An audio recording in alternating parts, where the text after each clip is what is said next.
আর যাদের বেদাত নিয়ে অনেক মাথা ব্যথা, তাদেরকে একটা সুন্দর হাদিস শোনাই। নবী সাল্লাল্লাহু আলাইহি সাল্লাম যখন হাশরের ময়দানে, ঠিক আছে, আমরা তো সবাই যাবো হাউজে কাউসারের পানি খাওয়ার জন্য, বুঝতে পারছি?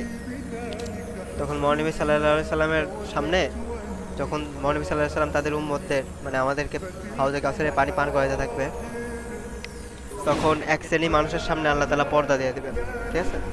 তখন নবী সাল্লাল্লাহু আলাইহি সাল্লাম আল্লাহ তাআলারে বলবেন, আল্লাহ, এরা তো আমারই উম্মত, তো এই পর্দাটা কেন দিতেছেন? আমি আমারে পানি খাওয়াইতে দেন এদের, ঠিক আছে? তখন আল্লাহ তাআলা বলবে কি জানো? হে নবী, আপনি জানেন না আপনি চলে যাওয়ার পর এরা আপনার দিনের মধ্যে কি কি চেঞ্জেস নিয়ে আসছে। তখন মহানবী সাল্লাল্লাহু আলাইহি সাল্লাম বলবেন যে, দূরে যাও, তোমরা আমার সামনে থেকে দূর হয়ে যাও। তো দিনের মধ্যে, ঠিক আছে, ইসলামের দিনের মধ্যে যারা বেদাত করবে,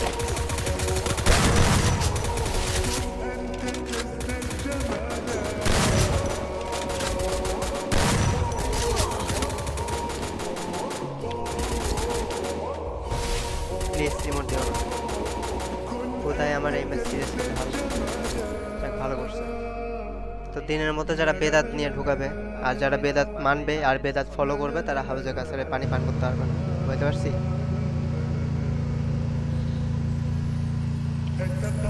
আমল কম করো, বাট আমল অতটুকু করো যতটুকু তুমি শিওর যে এটা ঠিক, বুঝতে পারছি?